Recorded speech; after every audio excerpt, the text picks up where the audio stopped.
नमस्कार, मैं हूं सुरेंद्र गोस्वामी। आपका स्वागत है मेरे चैनल गोस्वामी भक्ति आनंद में। आशा करता हूं कि आप अच्छे होंगे। वीडियो को अंत तक जरूर देखें, ये मेरा निवेदन है।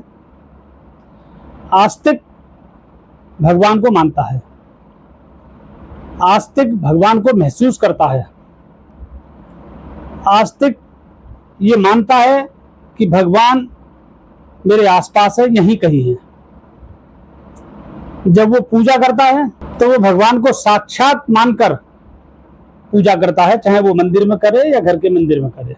आस्तिक जब कोई भगवान से प्रार्थना करता है तो वह मानता है, यह सोचता है, यह समझता है कि भगवान मेरी बात सुन रहे हैं। इसके विपरीत नास्तिक भगवान को मानता ही नहीं है, भगवान के वजूद को नहीं मानता है।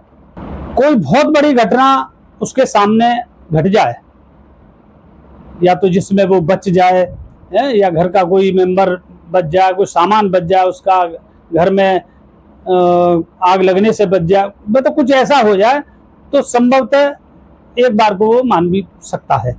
लेकिन वैसे वो नास्तिक भगवान को नहीं मानता है कि भगवान है ही नहीं। आप में से बहुत सारे लोग आस्तिक होंगे, हो सकता है कोई नास्तिक हो। मैं भी आस्तिक हूँ, मैं भी मानता हूँ कि भगवान है, यहीं कहीं है, मेरे इर्द गिर्द है, मेरी बात सुनते हैं और मेरे जो अच्छे कार्य हैं उन्हें पूरा करते हैं। मैं आपको एक ऐसी घटना सुनाने जा रहा हूँ कि जिसमें भगवान ने स्वयं हमारी सहायता करी है। वैसे तो भगवान स्वयं नहीं आते हैं, माध्यम भेजते हैं किसी ना किसी को, किसी के माध्यम से ही किसी को मदद पहुंचाते हैं। लेकिन हमारे साथ जो घटना घटी है उसमें वाकई दिखाई तो नहीं दिए, लेकिन साक्षात भगवान ने हमें बचाया है, हमारी मदद करी है। बात आज से 11 साल पुरानी है। हम अलीगढ़ रहते हैं और हमारी जो बहन है, 2 बहन है, तो दोनों मेरे छोटी है, लेकिन जो उनमें बड़ी वाली है, मेरठ जिले में इंटीरियर में एक गांव में उसकी सासू जी खत्म हो जाती हैं। सुबह फोन आया लगभग 5 बजे, हमारे बहनों ही वहीं थे कि माताजी खत्म हो गई हैं। हम सब लोग, मेरी माताजी, मेरी धर्मपत्नी, मेरी छोटी बहन और मैं स्वयं और एक हमारी और भतीजे की बहू, हम 5 जने कार में थे। स्विफ्ट कार थी। 7 बजे यहाँ से निकले तो पहले हम 4 लोग ही हो रहे थे, तो मेरे पास ड्राइवर था एक अजय सिंह। मैंने उसको फ़ोन किया, मैंने अजय जल्दी आ, उठ के बेटा, और ऐसे ऐसे जाना है। वो मुझसे बोला बाबूजी मुझे बहुत तेज़ बुखार है, मेरी जाने की स्थिति नहीं है। तो मैंने चल कोई बात नहीं। तो मैं गाड़ी लेके गया स्वयं। अलीगढ़ से चले हम, अलीगढ़ से हम बुलंदशहर और बुलंदशहर से हापुड़, और हापुड़ से एक रास्ता जाता है जो पिठौर एक जगह है, वहाँ निकलता है। मैं इस रास्ते से 100-200 बार जा चुका हूँ। मुझे लगभग पता था हर जगह कहाँ पर ब्रेकर है, कहाँ गड्ढा है, कहाँ क्या है। नए पुराने गड्ढे और ये सब होती रहते हैं, वो अलग बात है।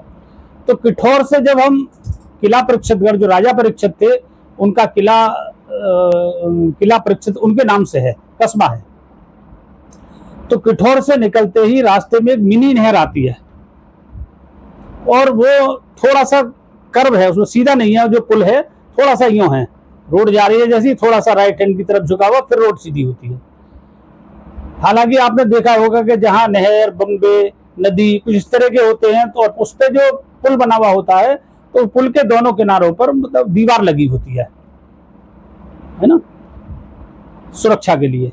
तो उस मिनी नहर का जो पुल था उस पर दीवार नहीं थी, पहले थी, कभी टूटते टूटते टूटते सब गायब हो गई, ईंट वीटें। और मुझे ये पता था कि थोड़ा सा कर्व है इसमें, मैं थोड़ा सा गाड़ी हल्के से ब्रेक दूंगा, स्टीयरिंग करूंगा, गाड़ी निकल जाएगी।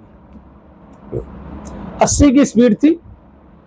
पुल से पहले रिम्बल स्ट्रिप थी, वो नाली सी होती है ना 5-6, इस ओर भी थी उस ओर भी थी।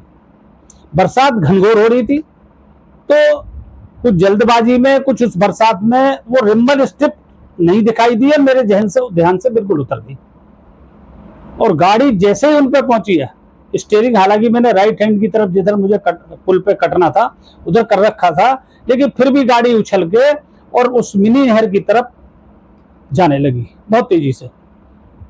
हाथ पैर सुन्न हो गए, आंखें बंद हो गई, और हमारी धर्मपत्नी सामने आगे बैठी थी, उनकी भी आंखें बंद हो गई, और सब लोगों की स्थिति बिल्कुल ऐसे हो गई सुन्न।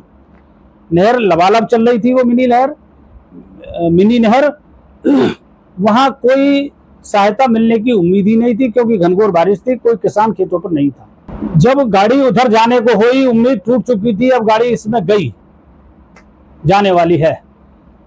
जब ही भगवान ने, ईश्वर ने, मुझे ऐसा महसूस हुआ कि गाड़ी किसी ने उठा के वहां से और रोड पे रख दी हो। आंख खुली एकदम तो देखा गाड़ी रोड पे थी, बारिश घनघोर हो ही रही थी। 10 मिनट लगे हाथ पैरों में जान आने में और दिमाग को सही काम करने में, क्योंकि जब दुर्घटना होने को होती है, अचानक हो जाए पता ना चले वो अलग बात है, अगर दिख जाए सामने से दुर्घटना होने ही वाली है, हो ही रही है, तो आदमी का दिमाग शून्य हो जाता है, काम करना बंद कर देता है। घबराहट इतनी हो जाती है वो समझ ही नहीं पाता कि कैसे करना, क्या करना। खैर नॉर्मल हुए, कुछ देर गाड़ी खड़ी रखी वहां, फिर वहां से चले, जहां किला परीक्षितगढ़ पार करके आगे उस गांव में जाना था, वहां गए, उनकी अंत्येष्टि करके हम जब वापस आए तो मौसम खुल चुका था, और उस जगह के आकर के हमने फिर गाड़ी वहां लगाई, और पूरे टायर वायरों के सब निशान देखे। आप यकीन मानिए केवल 1 इंच जगह रह गई थी पहिया नीचे उतरने में, और गाड़ी पता नहीं कैसे उधर पहुंच गई अपने आप। और हमने वहां पर खड़े होकर के उस शक्ति को नमन किया, जो भी वहां रही होगी, उनको बहुत बहुत धन्यवाद प्रेषित किया उन्हें। और वो आज भी जब भी हम उस जगह से निकलते हैं तो गाड़ी रोकते हैं और वहां प्रणाम करते हैं, तब हम आगे बढ़ते हैं, आने में भी और जाने में भी। तो बिल्कुल हमारा तो जो हमें जो बचाया वहां साक्षात ईश्वर ने बचाया है। यकीन मानिए ईश्वर है, यहीं कहीं है, हमारे आसपास है, क्योंकि हमारे यहाँ कहा जाता है कि ईश्वर कण कण में मौजूद है। तो ईश्वर पर आस्था अपनी बनाए रखें, दुख में भी और सुख में भी। ईश्वर सबकी मदद करते हैं, और जो भी ये घट रहा है सब ईश्वर की माया है, और हमारे प्रारब्ध हैं, हम उन प्रारब्ध के द्वारा ही यहाँ सुख और दुख दोनों भोग रहे हैं। तो सुख में ज्यादा इतराना नहीं चाहिए, ज्यादा अहंकार नहीं करना चाहिए, और दुख में भी ज्यादा विचलित नहीं होना चाहिए। सुख दुख दोनों, क्योंकि एक गोल चक्र है, तो उसमें कहीं कुछ लिखा हुआ, कहीं कुछ सुख लिखा हुआ, कहीं पर दुख लिखा हुआ, तो वो घूम रहा है लगातार काल चक्र।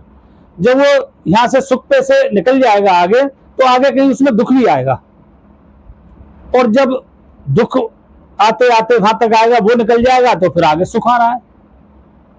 सुख और दुख दोनों मनुष्य को भोगने पड़ते हैं प्रारब्ध के अनुसार। उसके जीवन सब कुछ निर्धारित है, कुछ भी बिना ईश्वर के निर्धारित किए कुछ भी नहीं हो रहा है, पत्ता तक नहीं हिलता उनकी मर्जी के।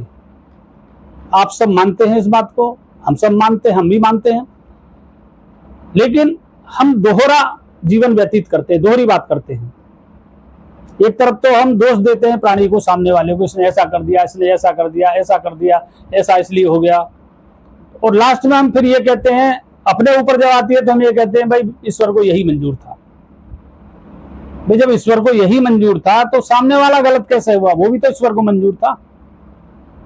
बुद्धि ऐसी ही हो जाती है, ईश्वर जो चाहते हैं वो करवा लेते हैं। वीडियो अच्छी लगे तो लाइक करें, कमेंट करें, शेयर करें, और चैनल को सब्सक्राइब जरूर करें। भर भर के कमेंट करें, शेयर करें वीडियो को। मिलते हैं अगली वीडियो में किसी नई कहानी के साथ, सच्ची कहानी के साथ। धन्यवाद, नमस्कार, आपका दिन शुभ हो।